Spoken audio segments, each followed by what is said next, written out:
So the first thing we're going to start talking about is the scroll saw. Okay? This is the scroll saw. I've got two scroll saws. Okay.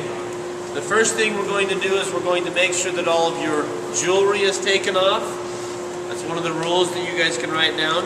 So take off watches, wristbands. Okay, make sure your long sleeves are rolled up, pushed out of the way. Is it band saw? Scroll saw. Oh, Okay, also right here on the floor, there is a yellow box, yellow and black tape. Okay? I don't want anybody in that other than the one person operating the machine.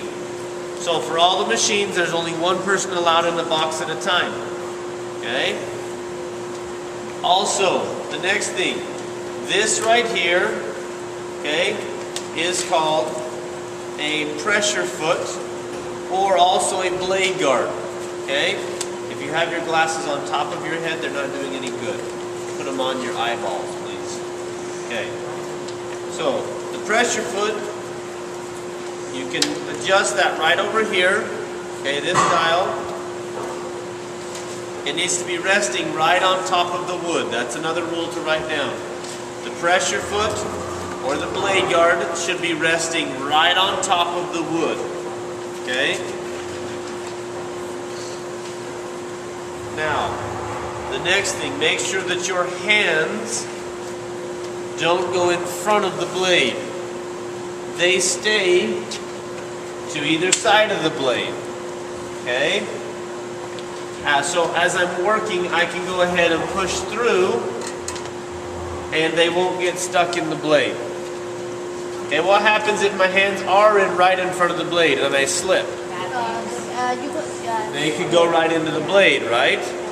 Okay, we don't want that. So, your hands should be to either side of the blade, so if they slip, they're going to go past. Okay?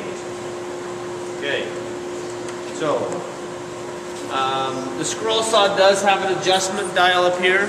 Don't worry about it. You're going to turn it on right up here. And it does move up and down just like a sewing machine. Okay? Now let's demonstrate what happens if you don't have the pressure foot right on the blade or the wood. You see that? It bounces that wood around. You want that pressure foot right on top of the wood. Just like that. Okay? That will help keep the wood down to the table so it doesn't bounce around. Okay? It's cutting it. Okay? So, make sure that your hands are to either side of the blade. Okay? Not directly in front. Make sure the blade is all the way tight. Okay?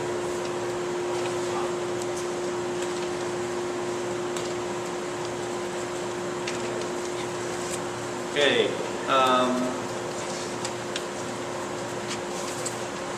Next on here is to make sure if you're cutting anything that you need to as far as getting your hands too close to the blade, you're going to be using a push stick. Okay?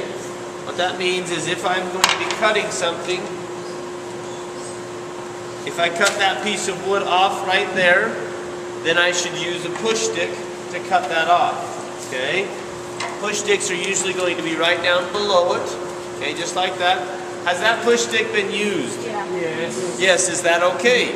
Yes. Yes, it's a push stick. Okay, it's what it's made for. I can make new push sticks.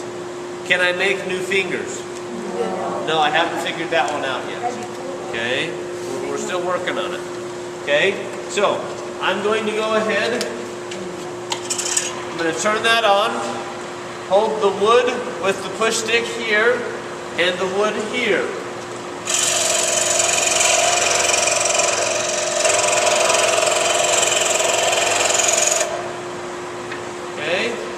There you go, I cut it just like that. Okay?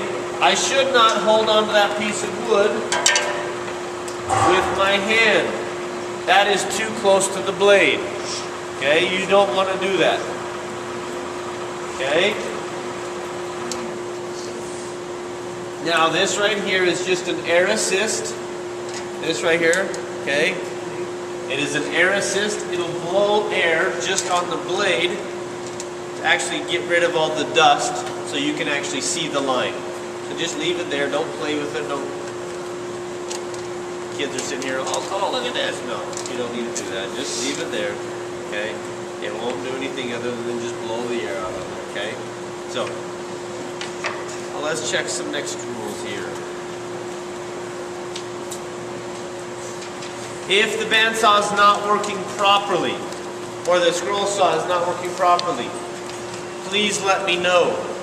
What you do is, it's cutting, it's making a weird sound. Oh, that doesn't sound right. So turn it off. The first rule, turn it off. Then unplug it. Okay? Unplug the machine. And then come and tell me. Okay? Say, hey, Mr. Anderson, or if you're in here with Mr. Bartholomew, Mr. Bartholomew, it's not working. Can you come check it?